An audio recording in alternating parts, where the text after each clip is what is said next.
In this video, we're going to continue looking at sums of series of complex numbers. And we're going to start off with a question which is really just a particular case of the general example we looked at in the previous video. So do have a go at this yourself first. So this question says, let S equal e to the I theta plus e to the 2i theta, and so on up to e to the 6i theta. We want to find an expression in the form for S in this form here. Okay, and we'll go on to use that to evaluate some trig terms. So let's do what we did last time, which is to begin by considering this as a geometric series and trying to kind of massage it into that form. So considering it as a geometric series, what's the sum of the first 6 terms? A is e to the I theta, so that's e to the I theta. And then it's r to the power of 6, and r is e to the I theta, so that's e to the 6i theta minus 1 over r minus 1, and the ratio is e to the I theta minus 1. So we're going to do our little trick where we take these two terms here, and we force factorize out what we need to in order to get them into a 2i sine something form. So that e I theta can stay. Now, if I pull out an e to the 3i theta here, I'm left with e to the 3i theta minus e to the minus 3i theta. All over. Now, this one I can factorize out e to the half I theta. So pull out e to the I theta over 2, and I'm left with e to the I theta over 2 minus e to the minus I theta over 2. So dealing with all of these e's here, I've got these two give me e to the 4i theta. Subtracting half gives me 3.5 I theta, or 7 over 2. So I've got e to the 7 over 2 I theta. Now this bracket here, that is 2i sine 3 theta. And then down here, this one is 2i sine half theta, theta over 2. Okay, so we're nearly there now. We have S equals, well, I can just cancel the 2i on the top and the bottom, and I'm left, in fact, with it in that form. So that is e to the 7 over 2 I theta multiplied by sine 3 theta all over sine theta over 2. So we're done. Our value of A, just to be crystal clear, was 7 over 2, and our value of B was 3. So we're done with part A. Okay, hence find expressions for the sum of, what is that? That's cos theta plus cos 2 theta plus cos 3 theta up to cos 6 theta. And this is the same but for sines. Well, this comes down to realizing that this sequence here can be split up. Just as in the previous video, we have the real part of that sequence is cos theta plus cos 2 theta and so on up to cos 6 theta. And the imaginary part of that is the same but for sine. And that's because, that's just a Marvelous theorem, right? Because e to the I theta is cos theta plus I sine theta, and e to the 2i theta is cos 2 theta plus I sine 2 theta. So what we're really looking for is the real part of this, and that will be the cos bit, and the imaginary part of this, and that will be the sine stuff, this one here. So we'll take this value of S, or this expression for S that we had, and we'll pull out the sine stuff, because that sine stuff is all real, and that's going to be our modulus, right? Because this bit is the imaginary number with a modulus of 1. So that was, what was it? Sine of B was 3. So that's sine 3 theta over sine theta over 2. And that's all multiplied by e to the, what was it? E to the 7 over 2i theta. And let's split that up into modulus argument forms. That's cos 7 over 2 theta plus I sine 7 over 2 theta. So the real part of this, and therefore our expression for the coses, let's do this over here. So our sum from r equals 1 to 6 of cos r theta is just the real part of this. So it's our modulus multiplied by that real part there. So writing this as neatly as I can, that's sine 3 theta times cos 7 over 2 theta all over sine of half theta, theta over 2. So there's my expression for the sum of the first 6 terms in that cos sequence. And then for sine, it's simply taking the imaginary part. Sum from r equals 1 to 6 of sine r theta. And that is going to be this modulus here.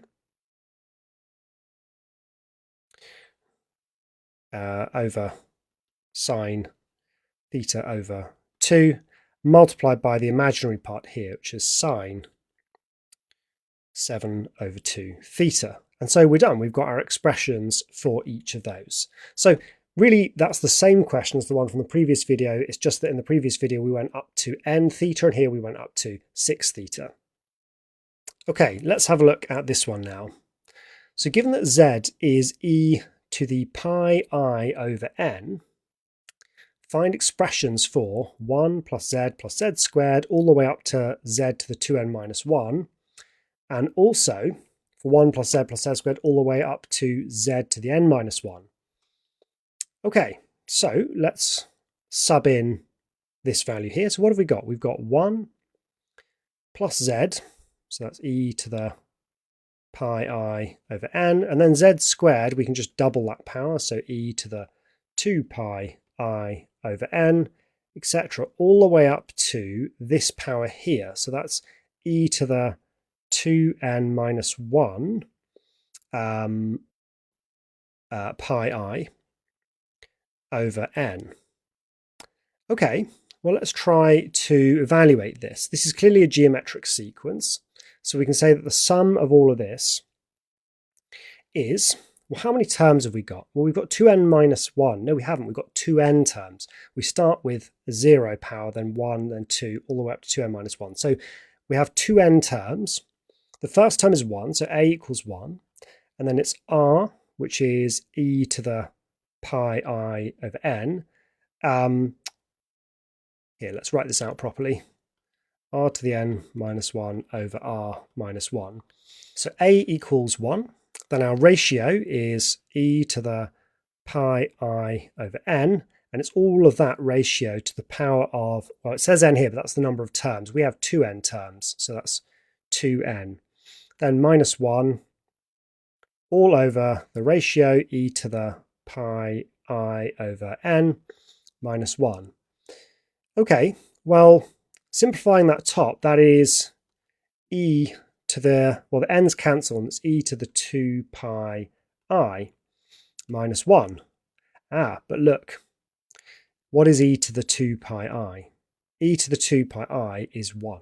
1 minus 1 is 0, and therefore the answer to this is 0. So that's interesting. You take this term, you take the sum of these, and you get 0. Okay, what about b? Well, that's also a geometric series. It's the same term, it's just we've got fewer of them. We've got n of them this time. So I'll just jump straight in at this point here.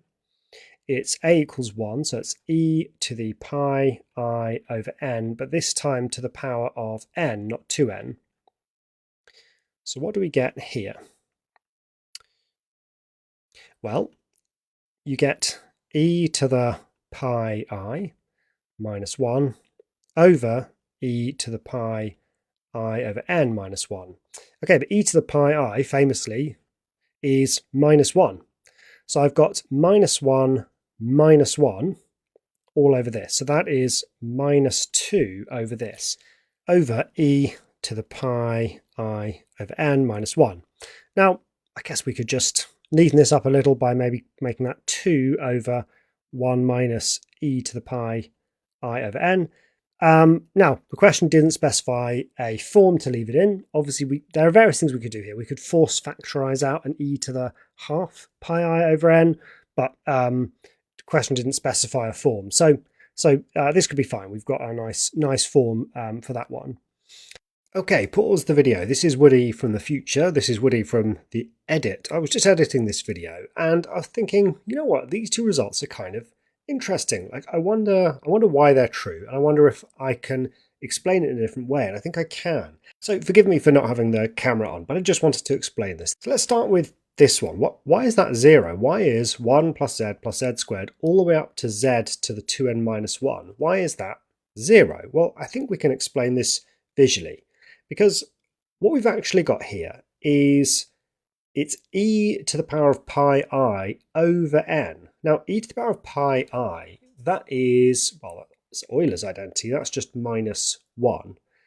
So we're dividing that by n, the power by n. So we are 1/nth of the way round the Argand diagram to minus 1. So here's what that's going to look like. Here's our Argand diagram. And we start with 1. So 1's here, and then, well, look, here's minus 1, and we go an nth of the way round. So we imagine a unit circle like this. All of these numbers have a modulus of 1, so that's easy enough to do. So there's our unit circle. Now, z here, well, it's 1/nth of the way round. So here's z, and this is precisely 1/nth of the angle from here round to here. Because if it's e to the pi I, that would just be minus 1, but it's e to the pi I over n. So if we have n of these, so 1, 2, 3, all the way around to n, well, that will get us some of the way. But we're not going up to n, we're going all the way up to 2n minus 1. So we keep going. This one will be there, because when we raise it to the power of n, it's e to the pi I, and then we just keep going. And I'm just kind of making up the numbers here. But the point is, we go all the way around, and they're all equally spaced. And if we had gone all the way up to 2n, well, that would have been e to the power of 2 pi I, which is 1. We don't go there, we stop just 1 short of that. So this is roughly what we get. We basically get a stack of evenly spaced numbers all spaced around the origin. So of course these sum to 1 because they are evenly spaced around the origin and their average position is the origin. And if their average position is the origin, well, then when you add them all together, you must get the origin, i.e. 0. So basically these all just balance each other out. They're just all spaced around the circle. Therefore, when you add them up, you get 0. What about this one? Well, let's explore that a bit more, because I stopped here before, but I was a bit unsatisfied with that. So let's see what happens if we split that denominator up into, well, just cos of theta plus I sine theta minus of both. So it's minus cos of pi over n, and it's also minus I sine pi over n.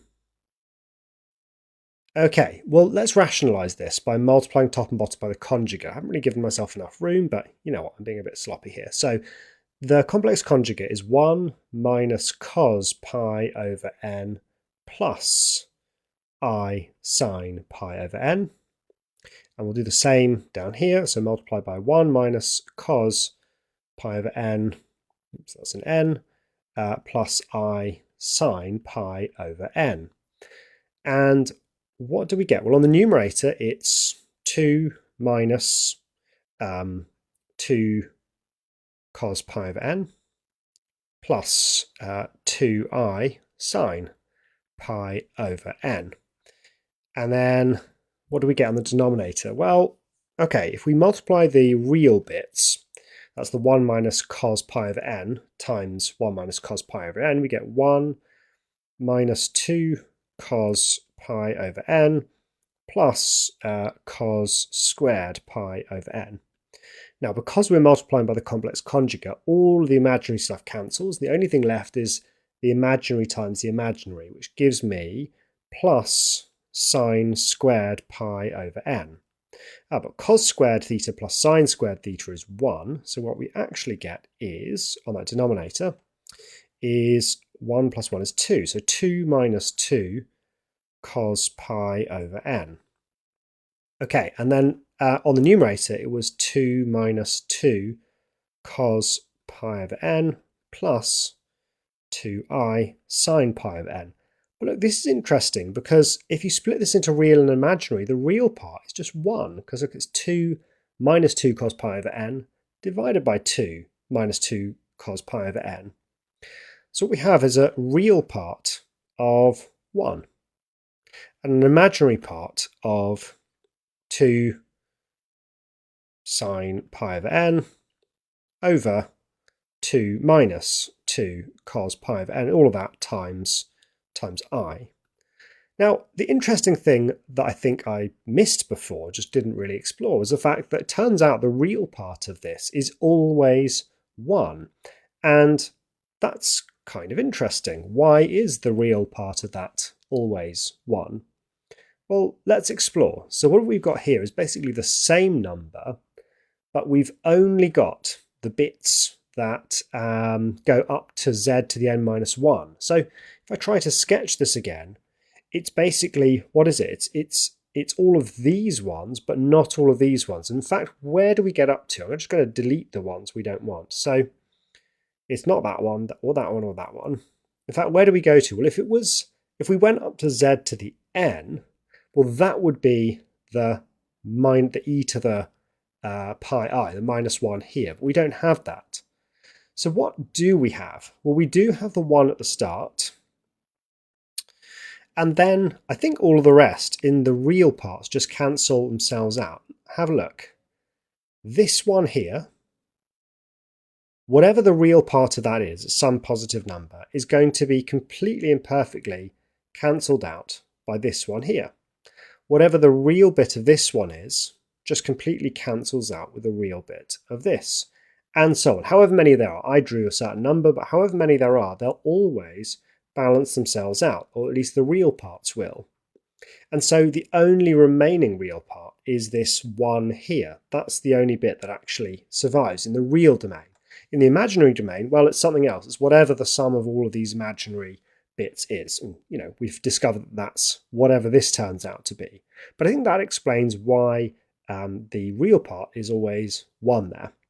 Okay, that's enough from Woody from the future, from the edits. Now back to the end of my video. Okay, so hopefully that all seems okay, not too daunting now. We're just going to keep working through this in future videos, so I'll see you in the next one.